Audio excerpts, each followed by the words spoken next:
Fala com Jovianos! Tudo bom com vocês? Como vocês estão? No vídeo de hoje viemos trazer até vocês um novo jeito de estudar a Bíblia, um método estratégico para você entender a palavra de Deus. Se chama método indutivo. Solta a vinheta, direção.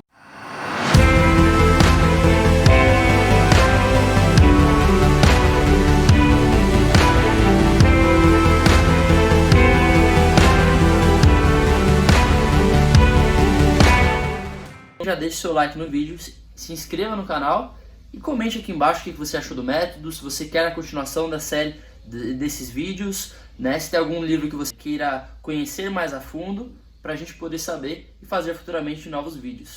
Eu sou o Guilherme e essa é a minha digníssima Maiara, minha esposa, e nós vamos apresentar a vocês o método indutivo de estudar a palavra de Deus.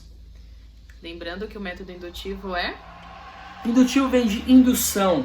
Ou seja, o que isso quer dizer, Guilherme? Explica pra mim.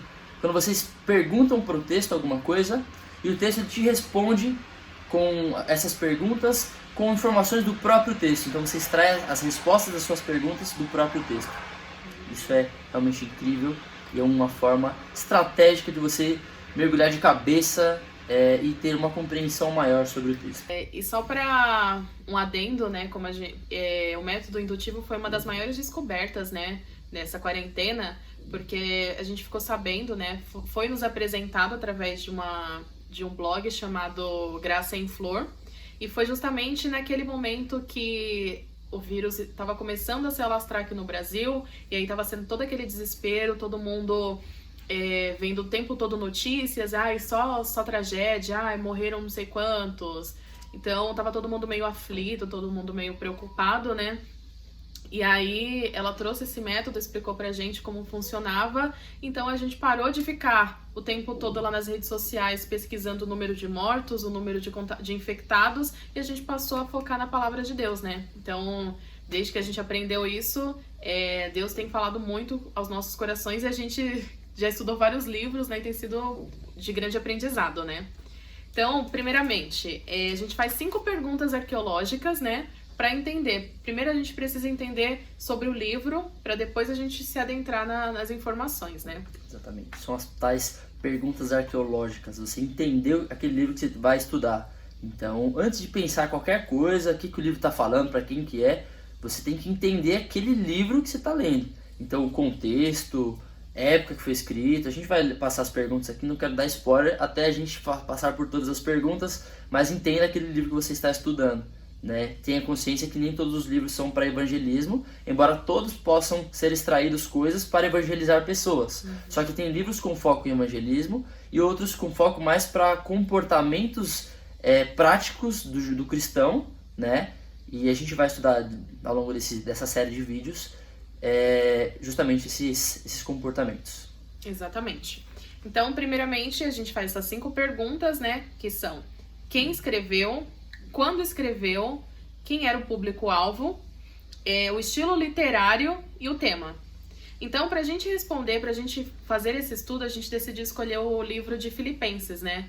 Que é um livro que falou muito aos nossos corações, que apesar de ter sido escrito há muito tempo atrás, ele ainda é muito atual, né? Dá pra gente extrair muitos aprendizados ali, né? Verdades eternas, né? Tem as verdades eternas e as verdades que não são eternas. As verdades eternas são aquelas que nós podemos aplicar do texto, embora nós não sejamos o público original da carta de Filipenses nesse caso, podemos aplicar nos dias de hoje essas verdades, que seria, por exemplo, Jesus Cristo ter vindo para morrer por toda a humanidade, de todas as épocas, por todos os pecados de todo mundo. Essa é uma verdade eterna. Uma verdade não eterna: não pode comer carne de porco, não pode cortar a barba, etc. Então essa é uma pequena diferença, mas que faz toda a diferença. Por isso que é importante a gente entender o contexto, né? Porque antes de aplicar pra gente, primeiro tem que entender o que ele estava querendo dizer para aquele público, né? Pergunta número 1. Quem escreveu o livro de Filipenses? Fala aí, amor. Quem? Nosso amado apóstolo Paulo, grande Paulo, Paulão, gente boa, grande homem do Senhor, escreveu esta carta. E a gente já vê essa informação lá no versículo 1, né? Trazendo a informação sobre o autor. Pergunta número 2. Quando foi escrita? Muito provavelmente, né, foi escrita entre 50 e 61 depois de Cristo, quando Paulo estava na prisão e muito provavelmente quando ele estava em Roma. É difícil a gente bater o martelo concretamente, afirmando com 100% de certeza sobre uma data específica de um livro que foi escrito há tantos anos. Porém, contudo, entretanto, com base em estudos, pessoas que dedicaram seu tempo para chegar num denominador, entre aspas, comum, chegou-se a esta data. Mas aproximadamente, não é uma coisa exata, não é uma coisa concreta. Pergunta número 3. O público, né? O público-alvo. No caso, era a igreja de Filipos. E para a gente entender um pouco melhor sobre essa igreja, é bom a gente estudar sobre a cidade, né? Como essa igreja se formou. Lá em Atos 16, a gente tem essa informação, né?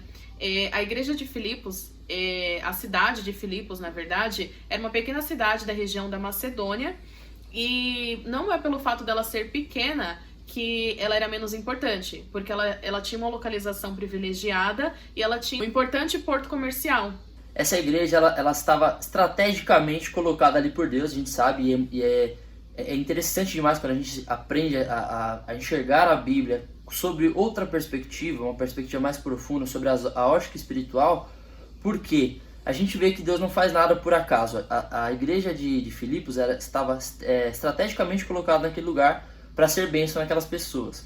E o mais interessante, ali existiu uma mistura de pessoas, judias, gregos, etc., que eram membros daquela igreja, né? E tinham pessoas pobres, pessoas ricas, como a gente falou, como era perto de um porto comercial, era uma cidade pequena, mas era um centro importante, um importante centro comercial da época.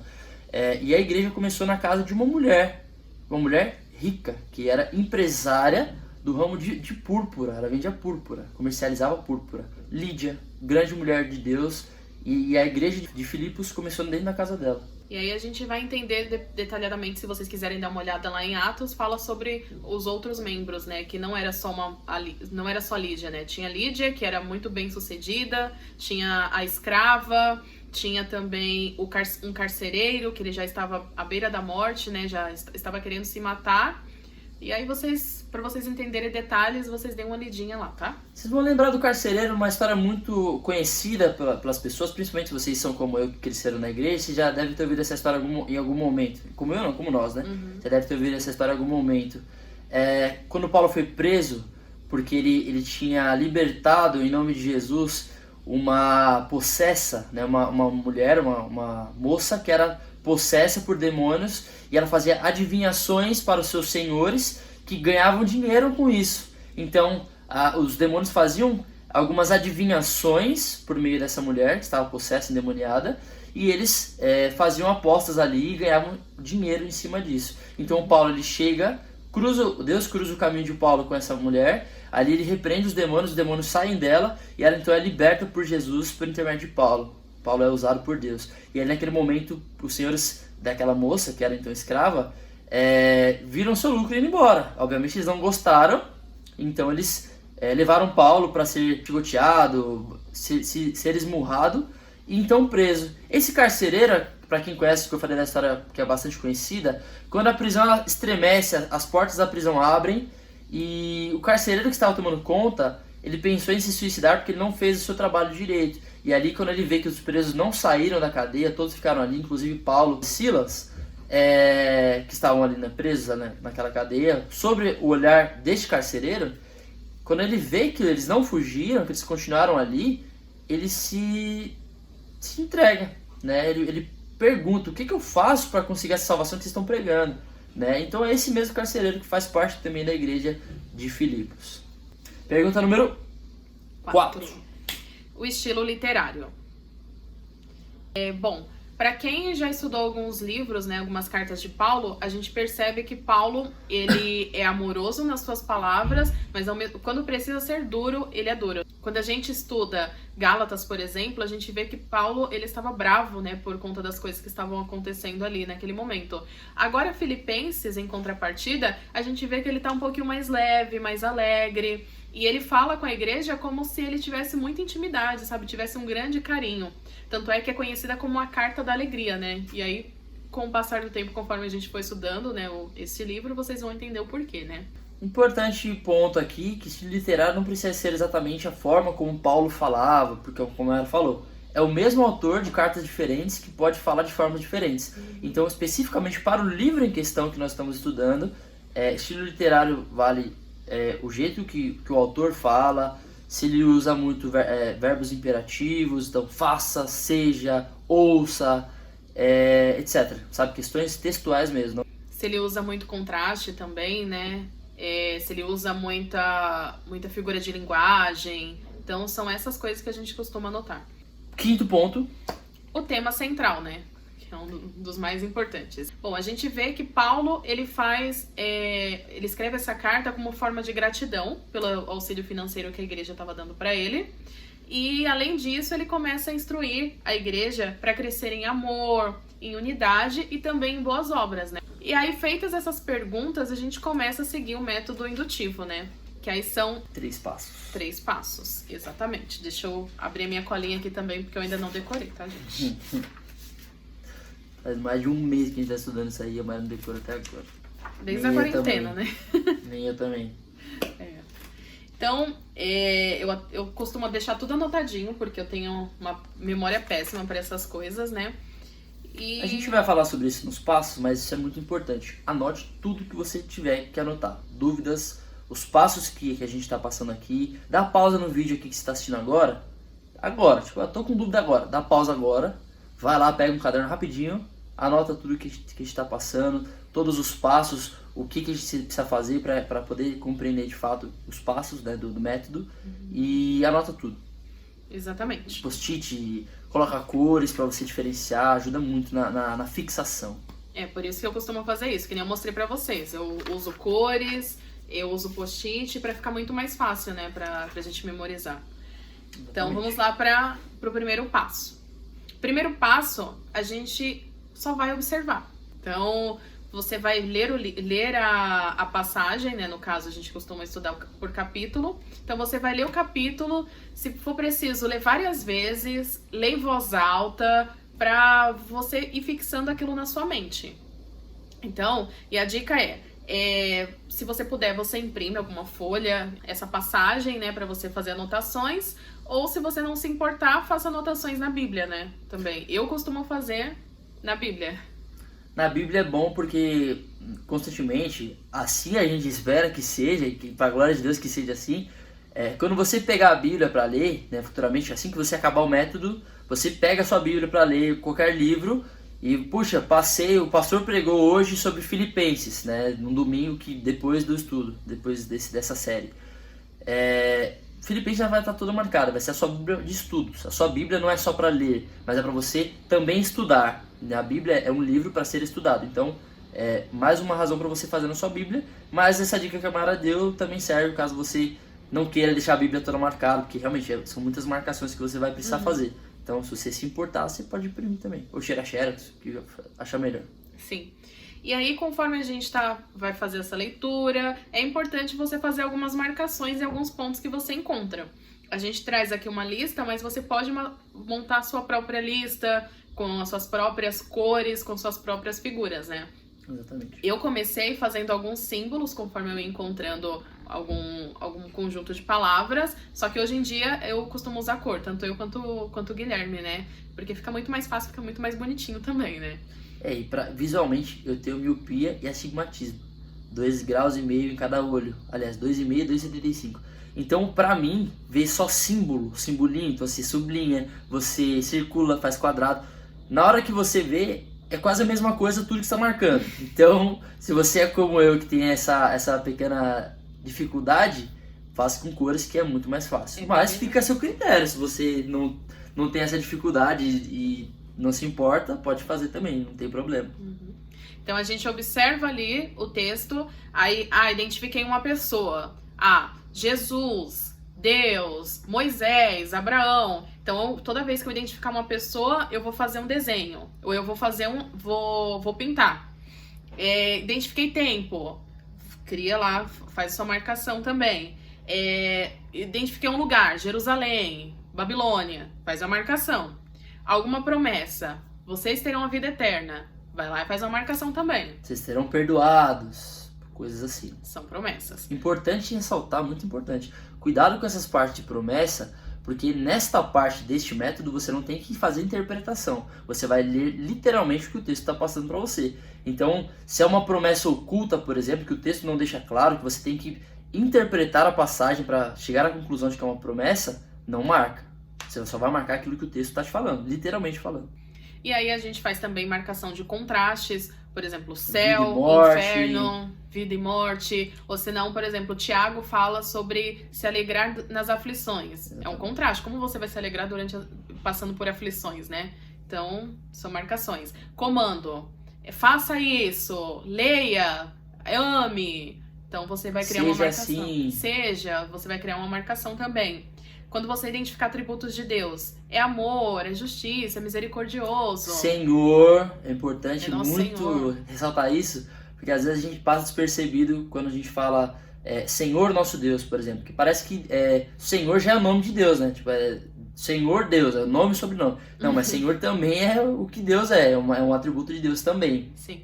Nesse caso a gente não vê problema, eu particularmente não vejo, acredito que a Mara também não, de você marcar, por exemplo, Senhor Deus, por exemplo, Senhor como nome de Deus e como atributo de Deus, não está errado. Uhum. Aí depois disso a gente faz numeração por lista, a gente numera as listas, né? Então, o fruto do Espírito é amor, paciência, bondade. Então você vai colocando a numeraçãozinha lá em cima. Amor, 1, paciência, 2, 3, assim por diante. Isso.